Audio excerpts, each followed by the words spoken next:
Hi everyone, I'm walking along my favourite bush track in the Blue Mountains. It's one that I've done many times over the last 5 years, and this morning is a beautiful autumn slash winter's day, and I'm just becoming connected into this space. And while I'm walking, I'm reflecting upon the idea of wholeness in lieu of perhaps writing a course and a book on wholeness, what it means in terms of feeling integrated, oneness, coherent, um, sense of deep groundedness in my higher being, the integration between ego and soul, and I'm questioning, reflecting on how to express that.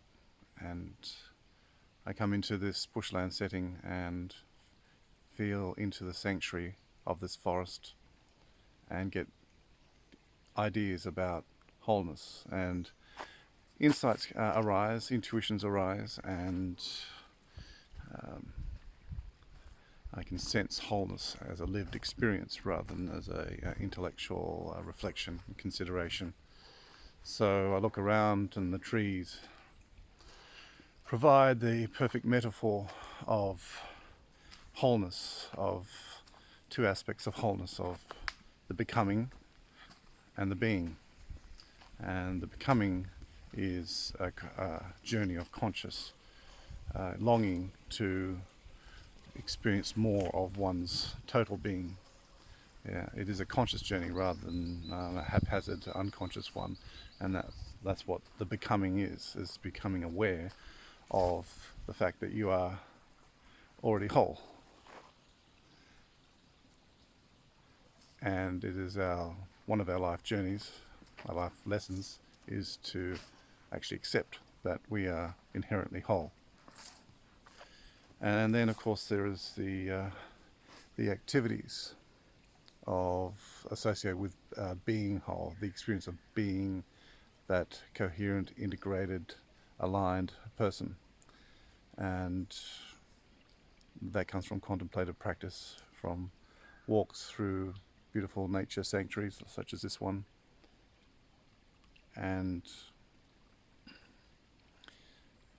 being is a rarer kind of experience to the becoming aspect of wholeness.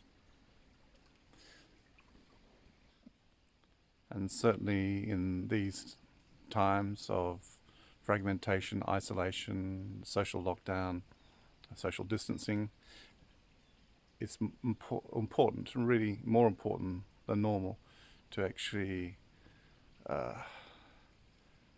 explore the longing for connection.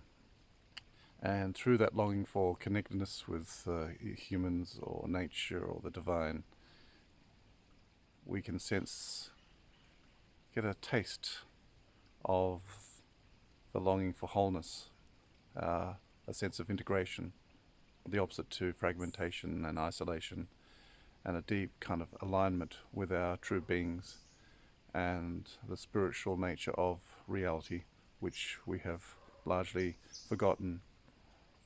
So this context, this social context of threat and division and isolation, provides a fertile ground for many people, I think, to wonder about their true natures and their relationship with the world. So in my exploring of the concept of wholeness, the experience of wholeness provides the salve for my fragmented mind to tap into a deeper source of alignment and meaning in my life. So yeah, this is an unfolding journey towards wholeness, and I will be writing and posting about my reflections on this. So see you next time. Bye.